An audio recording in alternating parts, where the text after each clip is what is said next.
කැටපොලේ ඇති වූ ආරවුල තිවංගගේ හුස්ම නවතයි. ඒ ගැන ඇසෙන ඇඟ සලිත වන කතාව මෙන්න.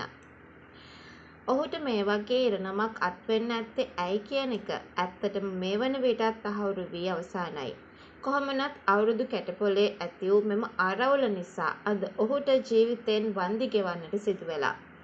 කැටපොලකදී ඇති වූ ආරවුලක් දුරදිග ගොස් පොළු මුගුරු වලින් පහර දී තරුණියෙකු ඝාතනය කිරීම සම්බන්ධයෙන් කාන්තාවක් ඇතුළු සැකකරුවන් දෙදෙනෙකු අත්අඩංගුවට ගෙන තිබෙනවා. ආනමඩුව වඩන්ත හල්මිල්ලාව ප්‍රදේශයේදී සිද්ධිය වාර්තා වූ බවයි ආනමඩුව පොලිසිය පැවසුවේ.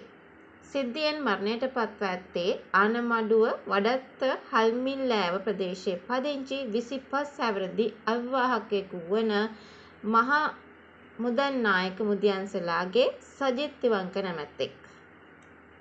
මෙලෙස අත්අඩංගුවට ගෙන ඇත්තේ ඝාතනයට ලක් වූ තරුණයාගේ මවගේ බාල සොහොයුරු බව කියන නීති විරෝධී කසිප්පු ජාවාරමට සම්බන්ධ අයෙකු සහ ඔහුගේ බිරිඳ බවයි පැවසෙන්නේ. අත්අඩංගුවට ගෙන ඇති කසිප්පු ජාවාරම්කරුගේ වෙළඳසැල් ඉදිරිපිට කැටපොල පවත්වාගෙන ගොස් තිබෙනවා. එහිදී ඇති වූ බහින්බස් වීමකින් පසු මාමා එල්ල කළ පොළු පහරකින් එම ස්ථානයේදීම ඥාති පුතා මරණයට පත්ව ඇති බවයි මූලික විමර්ශනවලදී තහවුරු වී ඇත්තේ.